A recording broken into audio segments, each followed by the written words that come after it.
From FingerLakes1.com and presented by FL1 Radio, this is Inside the FLX. If America has learned anything over the last 20 years, it's that financial literacy is paramount. The housing market collapse and financial crisis were a gut check for an America that had become obsessed with debt and credit. But how much have we learned since the recession, and what are we doing to help future generations avoid repeating our own mistakes? Our guest this hour is Generations Bank President and CEO, Menzo Case. We're going to talk about those questions, financial literacy more broadly, and of course the WalletHub.com survey that inspired this conversation. All of that and much more on the other side of our only scheduled break. Stay tuned. We'll be right back. Inside the FLX and other programming on FingerLakes1.com is made possible by local sponsors supporting local reporting. Learn more about advertising on Finger Lakes One by clicking on the Advertise button at the bottom of our homepage.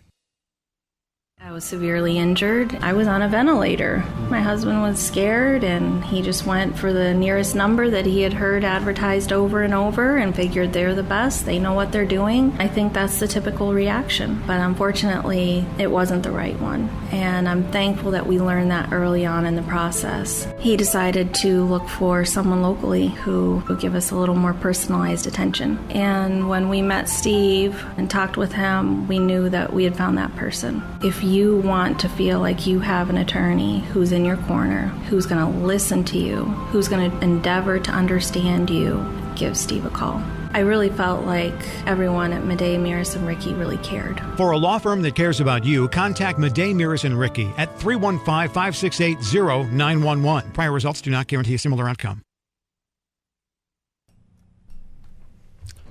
And welcome back to the program. Our guest, as I said earlier, today, Menzo Case, President and CEO of Generations Bank. Menzo, thanks so much for being here. Important topic, obviously. Yeah, my pleasure to be here. It's always fun to talk about it anyway. So, and that's just it. It's fun to talk about. This is something that I think people have to sort of gear up for and really sort of think about or try to think about in a different way, because finance, I guess, sometimes for a lot of people can feel a little dry, I guess. Yeah. What is your broad look at financial literacy and just sort of where you think the average person sort of sits in the spectrum of education? Obviously, you got the really well educated and the ones who have the plans and everything like that, and then the far opposite end of the spectrum, and then a lot of folks, I'm assuming, in the middle? Well, it depends what you define as the middle. Mm-hmm. I think that we're woefully unprepared for the future as a whole, as a society. We see that we're starting to get a clue. I think the millennials are doing a much better job than many say. They're saving money, and they're putting it in current savings, which is really important. I think, frankly, the middle-aged, down to around from about 30 to about 55, 50, 60, many are ill-prepared. They really didn't make that transition well from pension plan to 401k to, frankly, prepare for their future. It's coming. All of us are getting older, and you've got to be ready. So, all right, let's get the easy question first out of the way. What is financial literacy? Well, I think it starts with a basic understanding that in order to survive in this world, you have to have a spending plan. How's that work? Where does the money go? It sounds very basic, but frankly, I've counseled a lot of families. I do this personally, and they really don't know where the money goes. And so that's the first place. From there is how do finances work in terms of borrowings? It's amazing to me how we're not really shopping for debt like we should. Mm-hmm. It's more, what's my payment going to be? Okay, I could do that. And that's without a spending plan, without knowing the rates, the terms at all, and what fees are being paid.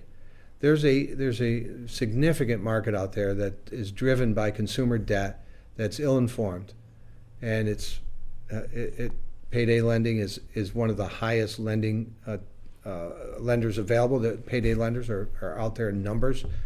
Oh my goodness, that's 200%, 80%. I've refinanced loans 400%.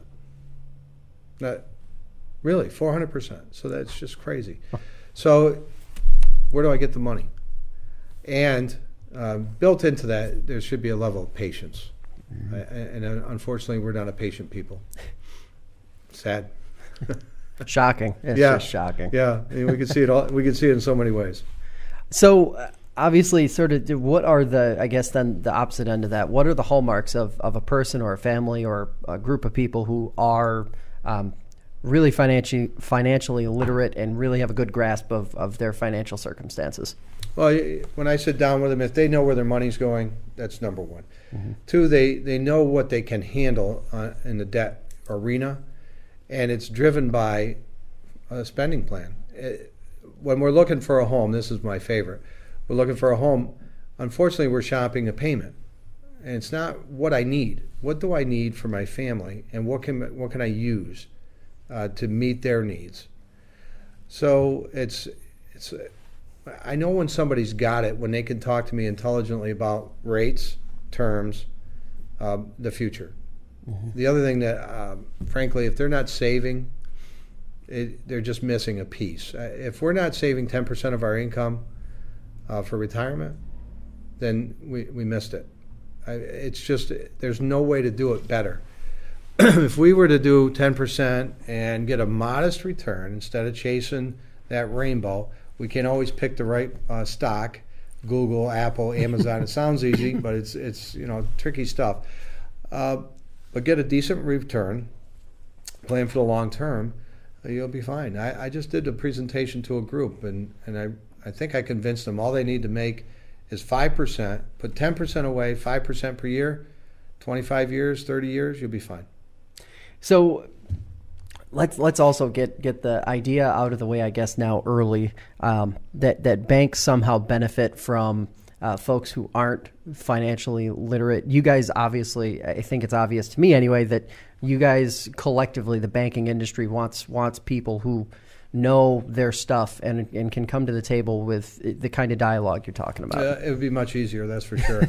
Well, we absolutely. Now, unfortunately, many institutions have learned to live off of what I don't know what to call it, overdraft programs, I suppose, and they're making a lot of money on that. We make a lot of money frankly, on insufficient check fees. It just happens. Yeah. But it's not a program for us. It's right. Don't do that. Mm-hmm. So it's better for us to have good loans, good savings, a nice checking account. It's better. I mean, the real money is in staying and existing. And we do that through investing in our communities. We can only do that when we have stable funds and a stable community. Of a community of deadbeats, it doesn't help anybody. So, valid point. Going back the last 10 or so years since, obviously, the recession, what's been the biggest change, whether it be in just the sort of personal habits that's been seen, or even just in how people approach finance? Well, with any crisis, there's always a come-to-Jesus moment where and we had that in 2008. And we've seen a tremendous influx of savings accounts into the bank, money market accounts out of the market, and a flight to safety. Mm-hmm. We've seen that starting to reverse, particularly in the last year or so, as the Fed continues to increase rates and the economy's booming, the stock market looks great. And so we're starting to see that. We have short memories, and unfortunately, there's not a balance in a lot of people's lives. And they're just trying to make that buck. I mean, what did we see sell on the lottery tickets the last time there? 300 million tickets were sold. Yeah. We're chasing that dream, mm-hmm. And unfortunately, a lot of folks do their finances that way. They just chase that dream and try. I hope this works out for me, mm-hmm. and it doesn't work. I don't think that we learned much.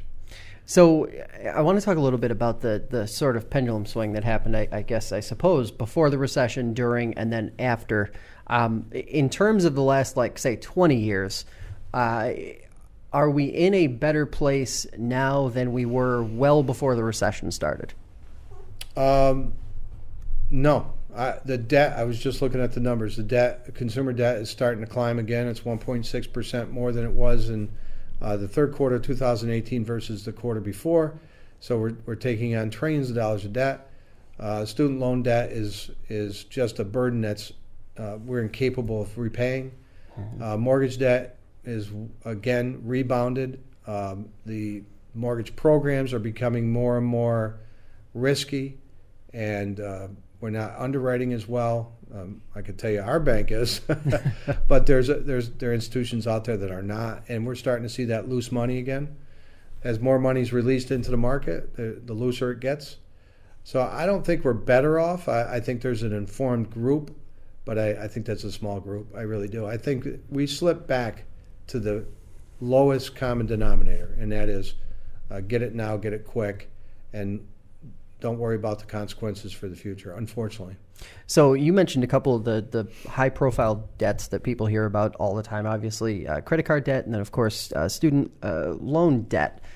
The question about student loan debt that I'm always curious when I talk to people like yourself is, are you seeing a translation where it's actually slowing down the sort of life process that most young people or even middle-aged folks now would have gone through, meaning the mortgage process, the getting into sort of starting a family? Is there a tangible connection there, you think? Well, I think once they get out of college, there's a connection, yes. I think that by and large, many students don't really know what they're signing. I mean, when I went into college, I'm a fairly intelligent fellow, I think. When I went to college, I didn't know what I was doing, and I came out with not enormous debt, but enough for me that was, oh wow, there's a lot of debt here. Mm-hmm. And that changes once you understand what the payment is. That changes your future, and it changes your plans. So I see more often than not students that have graduated, living with parents, needing assistance from parents, grandparents, and they're not able to get a mortgage. And if they do get a mortgage, they're going to pay the highest rate. They're going to pay primary mortgage insurance. They're going to pay extra. And unfortunately, that's where we're at from the student loans aspect. On credit card debt, most of that is targeted toward low income, moderate at best. And frankly, they're using it to live a life that they've determined is where they need to be, but they're unable to pay it back. Mm-hmm. I mean, we're making decisions to rent couches, TVs, and it's unfortunate they're in that position, but with a spending plan and proper guidance and patience, we can generally get them out of that mess. But it's not something that's easy. Is that the thing that people have to grasp most aggressively, is just the patience and the time that it takes? Right. Patience is a big deal. So with all my kids, they all got a used car, and if I could, I got them a stick because I wanted them to learn how to drive it. But suffer and learn. Just it's miserable. Yeah. But it was a cheap car, mm-hmm. but it was a safe car. So I want them to understand. You just don't get it. My first daughter, she had roll down windows, which was unheard of. Just mm-hmm. What is this? Yeah. Well, crank windows. If I could have, I think I would have got them for all the children. But so we wanted to start out and understand it's not. I've done this for 30 years. Mm-hmm. I'm in the position I am because of working through the ranks. I just think that a lot of people want to hop to the top, and hopefully they understand what they're doing, and frankly they don't. And as a result, they're living the lifestyle, but they don't really have the backing behind them. I hope I'm not too harsh there, but I think that's where a lot are. And I think that's fair. So that lends itself pretty well to the next question, which is, where do we start in terms of educating? Does it need to start with young people? Obviously, there's probably a need with the middle-aged and the older audience as well. Where do you start with the education process? I think it's imperative to start right in around third grade. Somewhere in there. Kindergarten, first, second, I mean, let's get them the basics. Right. And they're bright kids. They move on to third. It just seems right around there, kids start to understand their money and what it is. They don't know a lot about it, but when they get it, they understand it has value. So if we can teach them there's value, but now you're going to put some of that aside. And I think training them then early to save and frankly to give mm-hmm. is going to make and set a goal. A third grade child, what are they, 8 years old? So they understand a goal. They can understand a goal, whether it be a bicycle, or I don't know if they ride bicycles anymore, but whatever it is, they can set their a little goal so they can save toward that goal and make it, and then buy the thing or purchase the thing they want. I think that's important. And always, it's good to have them give. I always tell my counselees and financial, get something for mom. The rest of us don't need it. Get something for mom. So have them focus on giving that way. And if you can get them into a nonprofit arena, that's always a bonus, because kids should know that. So there again, you're talking about ingraining at a young age, and I'm curious if you think that by the time students get into middle and high school, shouldn't they have a pretty firm grasp of a lot of the basics, and then start to learn some of the nuances within that whole discussion? Right. So once we get beyond the 5th grade, that's where we tend to lose kids. 6th, 7th, and 8th they're terrible years and formative, just because they're going through a lot. The hormones are kicking in. It's a lot of tension there, and they're getting ready for high school. There's a lot of basic education that they're receiving, and I understand it. Algebra and English, and you're reading poems and trying to figure out what the hell did the author say. Who knows? I don't know. But we do those things. We have to have them learning, continuing to learn about finances there as well. And frankly, it fits very nicely in algebra. Time value money, the value of money saved, and the cost of money spent, the debt. They can understand that. There's material out there. The Consumer Financial Protection Bureau, or as it's now called, the Bureau of Consumer Financial Protection, has great information on their website that is geared toward that age. And it's very good, very simple. We could use that material. The problem is, and I understand this too, how do you fit it into the curriculum? Well, frankly, I think it'd be great and I know local libraries are starting to do this. It's an elective after school, and it's not a sport, but it's something that you can learn.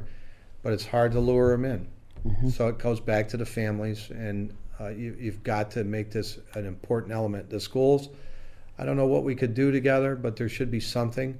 And certainly by 9th grade, they should know how to put together a spending plan, and they definitely need to understand student loans. They clearly don't. Yeah. If they did, we'd all be going to community colleges for 2 years and then to the private schools afterwards. Now, how do you, so that seems easy enough, honestly. I mean, you're talking about getting into schools, and while that logistically may be a little bit of a challenge, that people can wrap their brains around that. How do you educate the group of people who are, say, 35 to, say, 60 years old, who might not have that plan, that awareness that you've been talking about? How do you reach those people? Oh, they're a tough group. Yeah.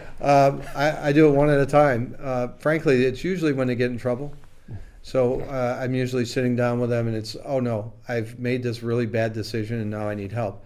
So that's obviously one way. The only way that you can do it is to, and we've struggled with this because it's not cheap, and there's not a lot of interest. So we've put out, come meet with us, and we'll meet with you weekly, monthly, and we'll help you develop a spending plan. Brokers do it all the time, and very few takers. So financial planning, people hear that and they're glaze over. I don't want to do this. I got to spend how many hours on this?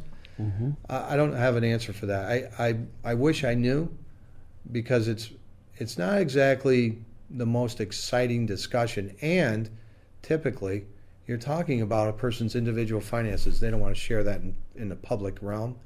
So it's one-on-one, and frankly, I'm available, and our employees are available to the extent that we get a schedule. And if there's interest, I'd be more than willing to put together curriculum and put something together for like a block of time, 3 months maybe, and meet every other week and just go through a curriculum.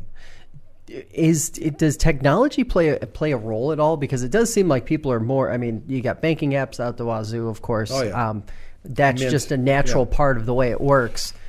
Is there an element of that you think will eventually be harnessed to sort of bring that education, or bring that awareness at least, to some people who maybe not right now? Well, I went to a Shark Tank presentation similar to that at Hobart William Smith, and there were a couple of students that presented software similar to what you're saying, and it was interesting. Whether it'll take off is a tough one. How do you make money on it? But I think definitely technology will have a big part of it, and I'm firm proponent of getting out there and seeing what's online. And frankly, the Bureau, again, has great material, and it's very simple to understand, and it has all types of levels. So I think that from that standpoint, that was a win for us as citizens. The Bureau, from that standpoint, was a good idea. So that's one resource. And I think as we go forward, you'll see more and more. There's some yahoos out there, of course, but you've got to weed that out. But it'll play a big role. So one of the questions that we got from our readers earlier this week that I did want to ask you was they were curious what impact the people who are not financially aware or really have a good grasp, what impact do they have on the rest of banking consumers or the rest of the population, so to speak? Is there a cross-contamination, or is there some drawback that people might not think about? Well, there's a measure within the banking circle, and I don't think it's entirely accurate, but it gives you an idea. 20% of the customers are profitable. So if that's true, and I don't know that it is the way that they measure it, but certainly there's a level of correctness, I suppose, in that. But the rest are causing either break even or loss performance. Now in the loan portfolio, in a buy here, pay here scenario for cars, for example, we know there's a 30% loss rate. That's a big loss rate. So what's the cost? Higher rates. But generally to that population. So that group that's losing money and losing cars, they're paying the piper. Mm-hmm. So it's built into credit cards, for example. Credit card rates, when have they ever dropped permanently anywhere below 10%? They're just not. Now, you'll get some people who say, I've got the 8% I've always had, or 3%. Okay, you're by and large an exception to the rule, and it's typically not the case. Who's paying for it? Lower the credit score, the lower your performance in terms of debt handling, the higher the rate. So what's the cost? Generally to that population that's not doing well, that don't know what they're doing, and frankly don't have a spending plan. You're going to pay more. And you're going to pay more on your house. Credit score matters. Debt to income matters.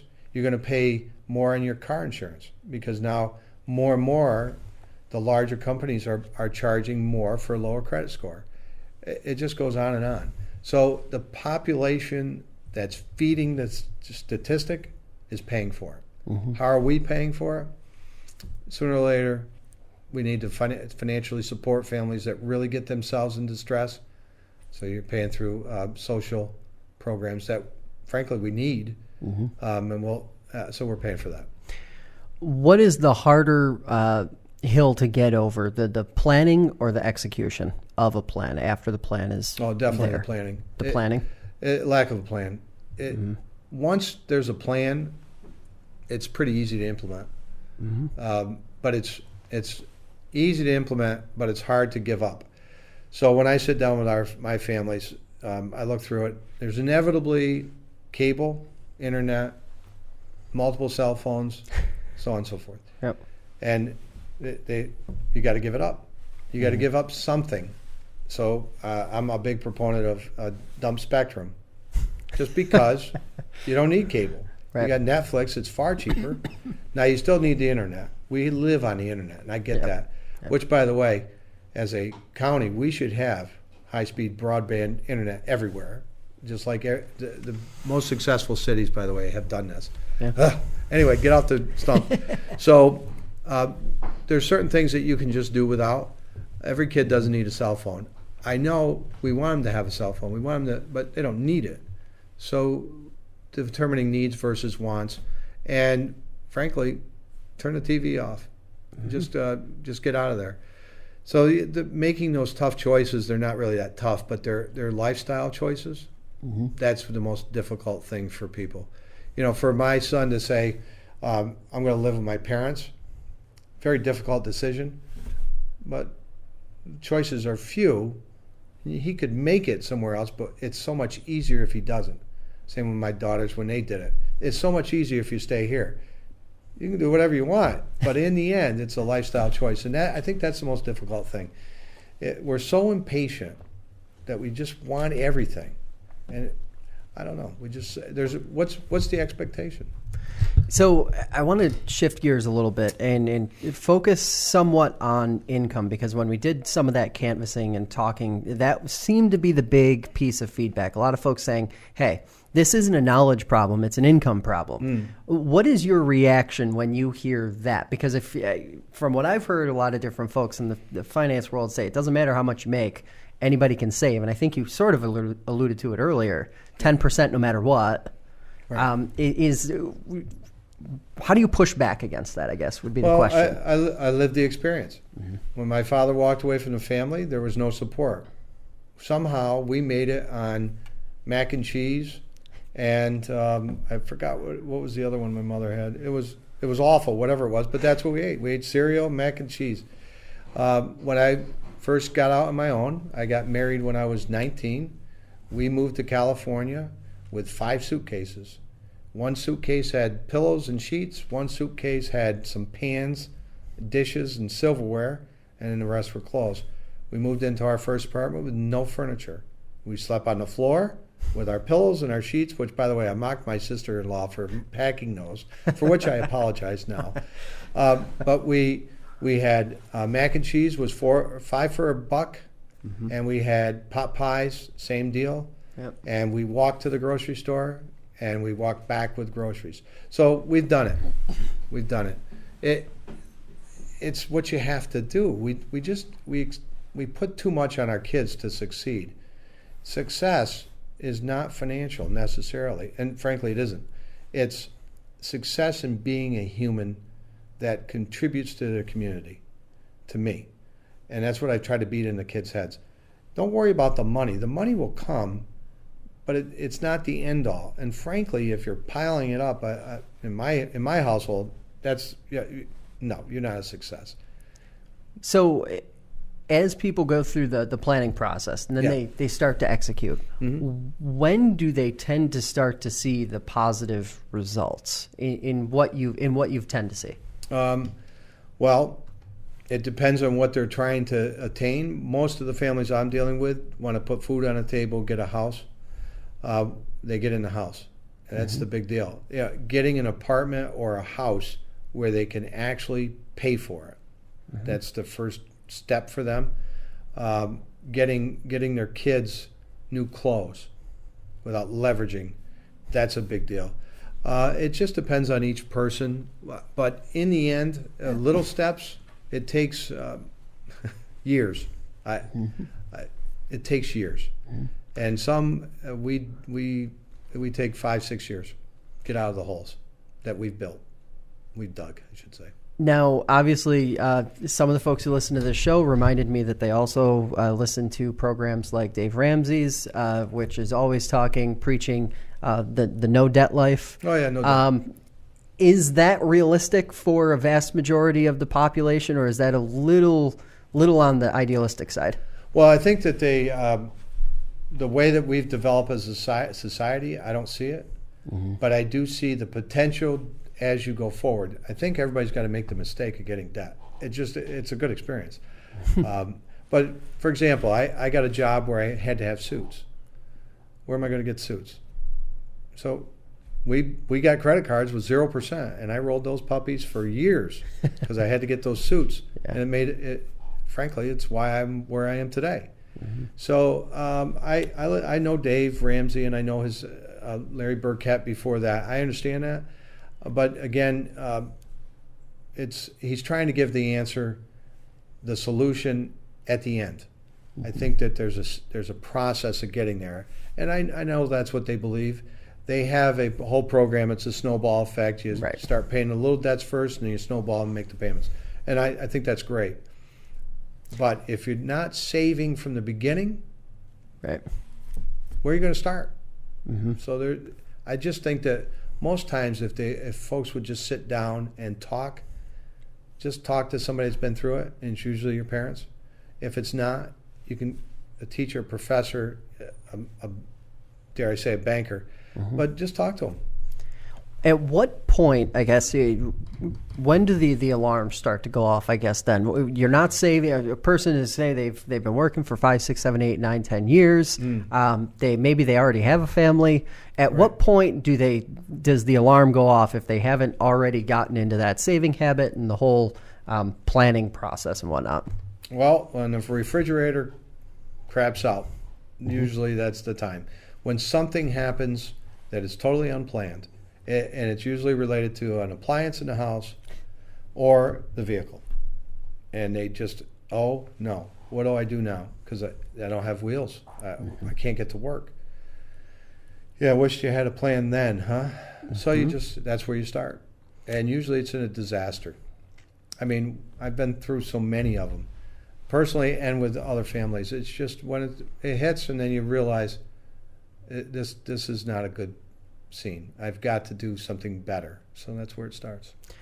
And as far as the portion of the population, which seems to be a pretty significant group, living paycheck to paycheck, do you see a scenario maybe 5, 10, 15 years from now where we are in a significantly better place than we are right now by the numbers? No. I don't see it. Unless we change the way that we approach finances as a nation, no. I mean, our nation is a debtor nation. It's done at the federal level, it's done at the state level, it's done at the local levels, and we just can't seem to get it right.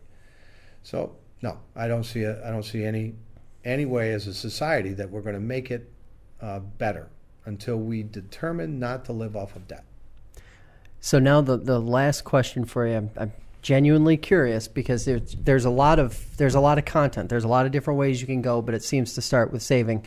What are the immediate steps that anybody listening right now can just take to start getting on that path? Okay, the first thing you do is go through that checkbook.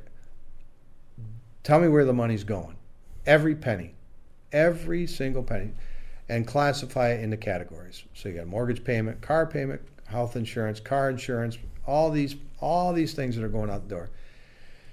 And then once you know where all the money's going, how often is it going? So if your mortgage is bi-weekly, bi-monthly, monthly, list it out. Put it out for a year. Just lay it out, all the expenses. Don't worry about the income side of things. Show me where the money's going. That's the first thing. Very first step. It's miserable. All of the counselees that I've had, every single one hates me because I ask them for that information. And they go through, they identify it, and then, now how's that match up to your income? Mm-hmm. Show me how that comes in. Weekly, bi-weekly, monthly, whatever it is. And then we've got the makings of a spending plan, and we can look at it together and say, this isn't working. Exactly, and that's the point. So now that we know that, what can we cut? Because that's it.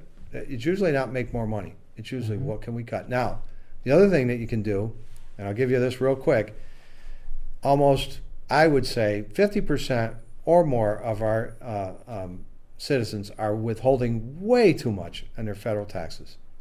And it's an easy fix. So get an understanding of that so you don't give the government your money. And you'll have literally hundreds of dollars a month more that you can apply to get rid of that debt, to settle things down in the financial end so that you can move forward carefully. Is there an immediate, I have to ask, is there an immediate sort of, as soon as somebody I'm sure you've seen it from time to time, or somebody writes it down, and as soon as they see it on paper, they're like, oh, this is no good. Yeah. It's no good at all. It's an epiphany. Absolutely. Once we schedule out the cost, the things going out the door, they're amazed at how much they've spent on coffee, donuts, whatever it is. And it's discretionary. It's gone. And they're using up money they shouldn't use up, and they realize it. It's, oh my goodness, I didn't know I spent that much getting coffee. Yeah. Oh, okay. Well, now you know. That's why you bring it from the house. It's cheaper. Yeah. So there's things that can be done. I've never seen a hopeless case. I was going to say, what does the success rate look like usually in those types of? Is it 9 times out of 10 they're always successful, and they do, once they get to the plan and they're moving through it, they end up being successful? Right now, using the families I have, 90%. Yeah, I would say that's a good number. And I have through our bank, we have a credit rescue, and that's all people that are just stumbled. It's not a bad thing. It just happens. We've never lost a penny on that, and that's been in place since 2013. So I really want to put this in context for people who might be kind of trying to digest everything we've been talking about. What is the letter grade of the average person in terms of how knowledgeable they are about their finances? Obviously, in the Wallet Hub survey, I think New York ranked something like 11th or 12th. Not great, not bad, right in the middle, whatever. What would you say the average person is in terms of a letter grade? Are they an A student, a B student, a C student, something in between? C at best. C at best. Yeah, that's what I'm seeing. And it's mostly for lack of planning and the lack of understanding. It drives me crazy when I hear, I bought a new car. I say, oh, that's great. How much it cost you? $250 a week or whatever it is. Okay. You don't know what it cost. They have no idea. They don't know what fees they've paid. They just know no clue. And that's most people. So that's bad.